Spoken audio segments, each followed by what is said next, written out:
Hola, mi nombre es José Eduardo Tess Espinosa.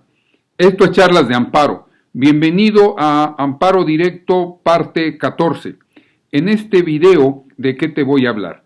En el video anterior hicimos un repaso de lo visto en los videos anteriores, la tramitación que se realiza ante la autoridad responsable, qué sucede cuando se presenta. En esta reiteraremos la parte en donde la autoridad responsable, qué tiene que hacer cuando recibe la demanda de amparo. Estas obligaciones están previstas en el artículo 178 de la Ley de Amparo, y en este artículo 178 de la Ley de Amparo queda establecido que se tienen 5 días, contados a partir del siguiente al que se presentó la demanda de amparo, para que la autoridad responsable, perdón, dijo usted 5 días, pero si resulta que yo he presentado demandas de amparo y se tardan mucho, hagamos un paréntesis. ¿Recuerdas, si no has visto los videos de recurso, que por cierto son la tercera temporada de Charlas de Amparo, ya salió, te invito a que la tengas presente? En el video de recursos, ¿te acuerdas? Cuando hablamos del recurso de queja, el recurso de queja, regresemos a algunos artículos en nuestra Ley de Amparo. Artículo 97, fracción segunda. ¿Te acuerdas? Artículo 97, fracción segunda de la Ley de Amparo, cuando se trata de 97, fracción segunda, inciso A. El recurso de queja procede, fracción segunda, amparo directo, tratándose de la autoridad responsable en los siguientes casos: A, cuando omita tramitar la demanda de amparo o lo haga indebidamente. Entonces, por cierto, si no se ha tramitado en esos 5 días la demanda de amparo, pues no tienes que estar pidiendo ningún favor.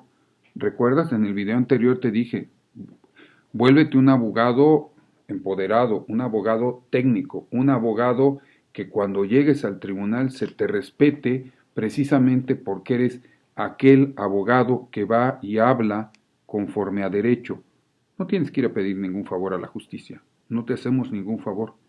Nosotros realizamos un servicio, somos servidores públicos, hablo por mí, estoy seguro que muchos pensamos así, somos servidores públicos. Y al servidor público no le tienes que ir a decir que te eche la mano, que lo vea con buenos ojos. Te invito a que leas el libro Entre Tocas y Expedientes, la vida enseña, de la autoría de tu servidor, en donde abundo sobre este tema. Somos solamente servidores públicos y estamos para impartir justicia. Y desde ese punto de vista, la justicia se va a impartir en la medida que tú, como estudioso del derecho, hagas los argumentos más técnicos. En caso contrario, pues conforme al artículo 79 antes 76 bis de la Ley de Amparo, pues te tendremos que suplir la deficiencia. Pero estamos hablando de estudiosos del derecho altamente preparados. Yo ese es el tipo de abogado en el que estoy pensando, volvernos abogados altamente capacitados. Los que desempeñamos la función jurisdiccional, pues tenemos que ser los mejores servidores públicos.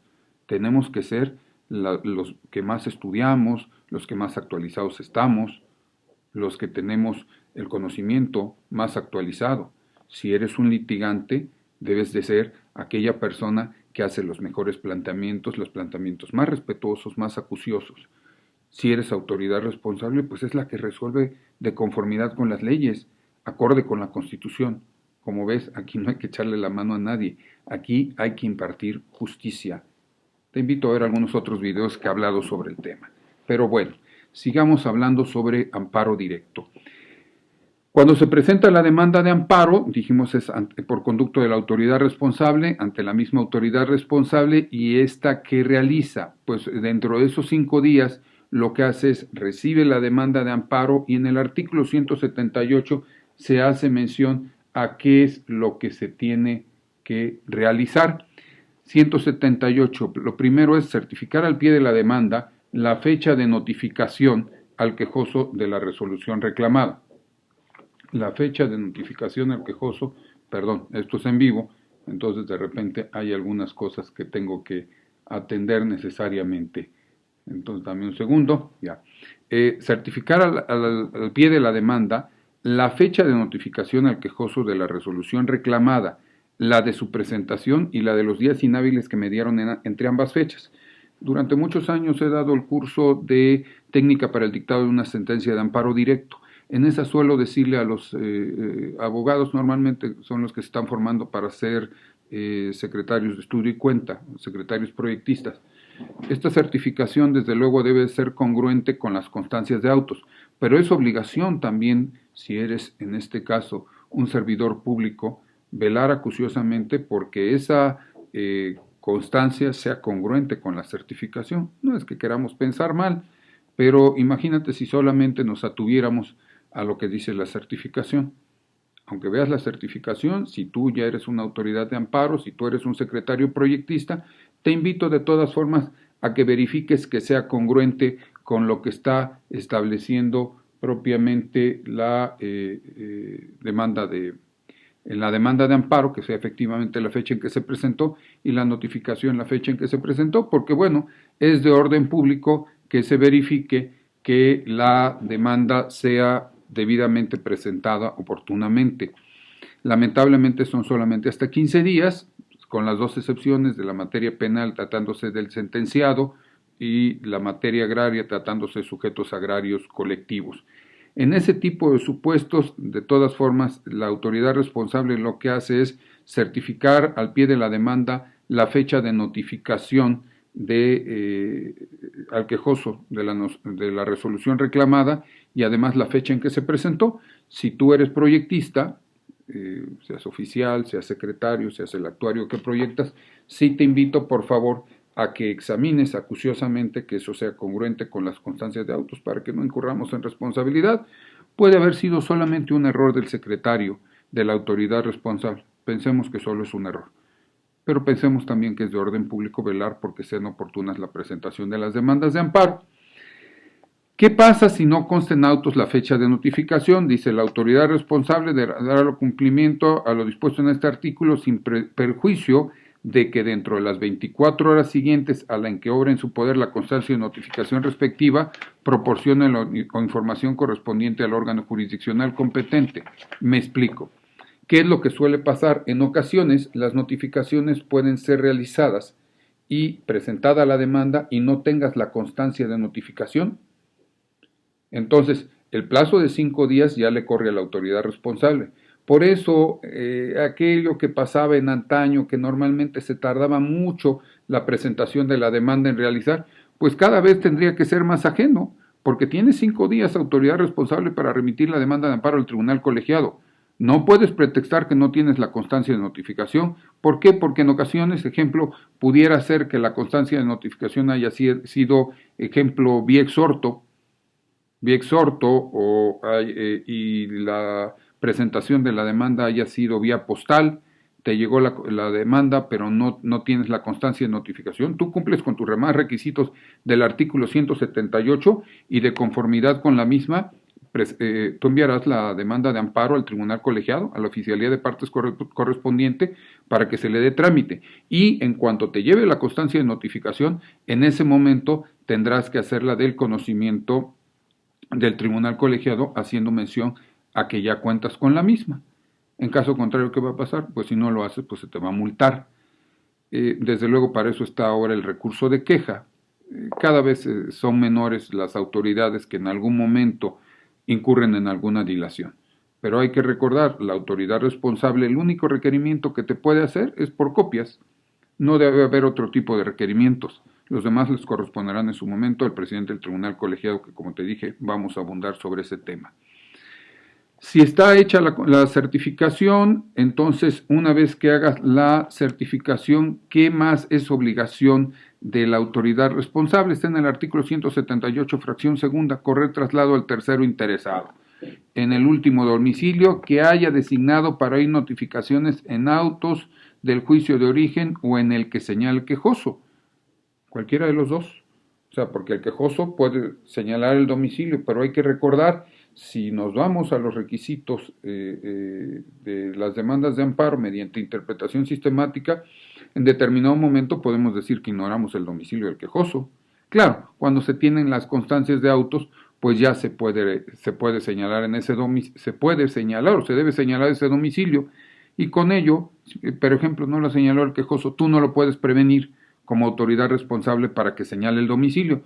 En ese tipo de supuestos tú lo notificarás en el último domicilio que tengas señalado en autos. Esto es un supuesto muy interesante en la práctica porque ¿qué puede pasar? En ocasiones, cambio de abogado. A lo mejor ya el abogado piensa que venció, el del tercero interesado ya cobró, ya se olvidó del asunto y ya no va a querer llevar el asunto. A lo mejor ese abogado ya se cambió de domicilio, pero tú como quejoso pues tienes que velar por señalar un domicilio, tú como autoridad responsable porque quede debidamente emplazado. En caso de que no esté debidamente emplazado, pues bueno, corresponderá al presidente del tribunal colegiado verificar que efectivamente haya sido emplazado el tercero interesado. ¿Qué sucede cuando el tercero interesado no es emplazado en amparo directo? Eso es un gran tema. En amparo indirecto no hay problema porque hay recurso de revisión. En amparo directo es un gran tema. Hay quienes dicen que se puede tramitar incidente, hay quienes sostienen que podría ser una situación excepcional de una revisión. Me refiero a cuando ya se tramitó un amparo directo, causó ejecutoria, quedó firme con su solo dictado porque no procedía a recurso de revisión y el tercero interesado nunca fue emplazado. Supuestos de laboratorio sobre los que en otra ocasión podemos abundar. ¿Y qué más tiene como obligación la autoridad responsable? Pues la principal de ellas es rendir el informe justificado. ¿Pero qué debe de llevar el informe justificado en amparo directo? Acompañando la demanda de amparo, los autos del juicio de origen con sus anexos y la constancia de traslado a las partes. Dejará copia certificada de las actuaciones que estime necesarias para la ejecución de la resolución reclamada o proveer respecto de la suspensión. ¿Por qué? Porque también vas a ver en diverso capítulo que la autoridad responsable, ya lo vimos en la ocasión anterior, la autoridad responsable que tiene obligación de hacer cuando se trata de la presentación de la demanda de amparo. Está en el artículo 190, abundaremos con él posteriormente. Pues decreta de plano la suspensión del acto reclamado. Entonces necesitas constancias para velar por la suspensión. Te invito a que veas en su momento la suspensión del acto reclamado en amparo directo. Pero puede ser que no tengas ya las constancias originales. ¿Por qué? Porque en ocasiones tenemos amparos vinculados o amparos relacionados. Amparos relacionados, ¿cuándo pueden ser? El quejoso, pensemos en materia civil, el quejoso actor obtuvo parcialmente lo que quería, pero no obtuvo una parte, y viceversa, la autoridad demandada tampoco. Se tramitan dos amparos directos, a lo mejor le das trámite primero al del actor, y ya enviaste el expediente original, y entonces tienes el del demandado. Pues ya no puedes enviar otro expediente original porque ya lo tienes remitido, solamente te contaron las constancias, el cuaderno de amparo que se le llama. En ese tipo de supuestos lo haces del conocimiento del tribunal colegiado y son asuntos que deben de corresponder al mismo tribunal colegiado y en el tribunal colegiado se tramita como un amparo relacionado. Cuando ya se remite este informe justificado, se remite a la oficialía de partes correspondiente, a la oficina de correspondencia común y esta a través del sistema aleatorio nos lo turna o se lo debe turnar a cualquiera de los tribunales de la materia, si es que ya está en ese circuito especializado en su materia, como la mayoría de los circuitos ya están, se le turna al colegiado respectivo. O sea, hay algunos circuitos donde no está especializado, si mal no recuerdo, hasta la fecha, por ejemplo, Morelos, queridos amigos en Morelos, no están especializados, pues bueno, es excelente. Yo fui magistrado de circuito en Tabasco, en el 13º circuito, estamos hablando de Oaxaca, es 13º, 16º Guanajuato, son los circuitos en donde he estado. Entonces, en el 10º circuito en Tabasco, y ahí éramos magistrados mixtos, y desde luego como formación también es muy agradable porque conoces de distintas materias, aunque en beneficio del gobernado es preferente la especialización. Cuando le llega al presidente del tribunal colegiado, entonces es donde empieza el trámite directamente ante el tribunal colegiado. En el siguiente video abundaré sobre ellos, pero mientras ello sucede, mi nombre es José Eduardo Telles Espinosa. Esto es Charlas de Amparo.